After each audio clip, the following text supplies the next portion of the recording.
Did you know that a Gabonese prince founded the first free black town in the Americas, decades before the United States even existed? Or that an Angolan queen held off Portuguese colonizers for 40 years? These are the stories history often leaves out, the tales of black heroes who defied empires and shaped the world we live in. Today, we journey back in time to unearth the legacies of three extraordinary figures: Queen Nanny of the Maroons, Queen Nzinga of Angola, and Gaspar Yanga of Mexico. Their courage, resilience, and strategic brilliance deserve to be celebrated and remembered. Let us begin with the story of a woman whose name echoes through the mountains of Jamaica, Queen Nanny. Born in Ghana around 1686, Nanny was captured and enslaved, finding herself on the brutal sugar plantations of Jamaica by 1700. But Nanny was not one to be broken. By the early 1720s, she had escaped into the island's rugged Blue Mountains, forging alliances with other runaway slaves, known as Maroons. Among them were her own brothers, Johnny and Quayo. In this remote and challenging terrain, Nanny established a sanctuary, a beacon of hope for those fleeing bondage. More than just a safe haven, it became a base of resistance. Between 1720 and 1739, Queen Nanny orchestrated over 30 successful attacks on British plantations. These daring raids not only disrupted the colonial economy but also liberated more than 1,000 enslaved Africans. Nanny founded 5 Maroon settlements, with Nanny Town as the most prominent. Her leadership was multifaceted. She was a skilled military strategist, a spiritual leader practicing obeah, and a preserver of Ashanti culture. Nanny's warriors, trained in stealth and camouflage, became legendary. British records spoke of their uncanny accuracy, attributing it to magic bullets. But the truth was in Nanny's rigorous training and her warriors' intimate knowledge of the terrain. They used the ebeng horn to communicate, mimicking bird calls and creating a network of signals that baffled the British. She preserved Ashanti traditions, teaching her people the Akan language, drumming, and the art of herbal medicine. By 1739, the British, weary of the constant conflict, were forced to negotiate.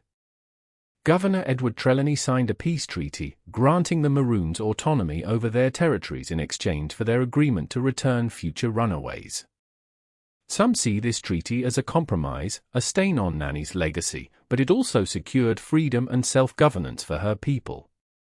Queen Nanny died in 1733, reportedly from a gunshot wound during a British attack. She never lost a battle. Today, she is a national hero of Jamaica, a symbol of resistance and African resilience. Her legacy continues to inspire, influencing Rastafarian spirituality, Pan-Africanism, and the fight for justice worldwide. From one queen to another, we now turn our attention to the Kingdom of Ndongo, in present-day Angola. Here, in 1583, was born Anna Nzinga Mbande, who would become Queen Nzinga, a formidable leader who defied Portuguese colonization for nearly 4 decades. Nzinga ascended to the throne in 1624, inheriting a kingdom under siege. The Portuguese sought to control the region, driven by the insatiable demand for slaves. Nzinga was a master of diplomacy and warfare. One of the most iconic moments of her reign occurred during a meeting with Portuguese Governor João Correa in 1624. Refusing to accept a subordinate position, Nzinga ordered her attendants to form a human chair, upon which she sat, meeting the governor eye to eye, a powerful message of defiance and equality. Recognizing the need for allies, Nzinga formed alliances with the Mbangala warriors, fierce fighters known for their brutal tactics. Together, they recaptured vast territories, including the strategic Pungo and Ndongo fortress.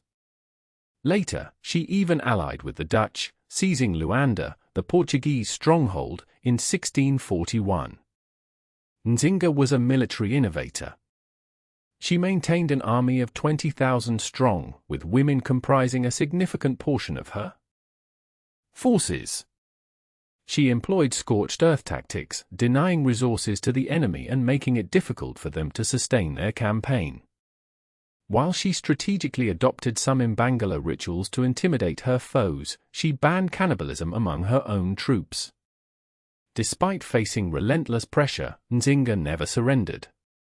She died in 1663, a queen to the very end.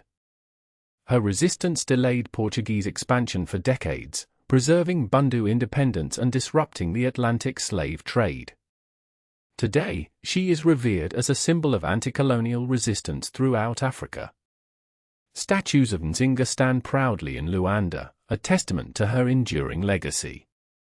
Her story continues to inspire, influencing women's movements and liberation struggles across the continent. Our final story takes us across the Atlantic to Mexico, where a Gabonese prince named Gaspar Yanga carved out a haven of freedom for escaped slaves. Captured in Gabon around 1570, Yanga was brought to Vera Cruz, Mexico, and forced to work on sugar plantations. But Yanga was of royal blood, and the spirit of resistance burned within him. Around 1570, Yanga escaped into the highlands of Vera Cruz, where he founded a settlement of runaway slaves. By 1608, this community had grown to over 100 strong. Hidden in the mountains, Yanga and his followers built a self-sustaining society. They cultivated cornfields, raised cattle, and forged alliances with local indigenous communities. For 30 years, Yanga's settlement remained hidden, protected by mountain traps and the loyalty of its inhabitants.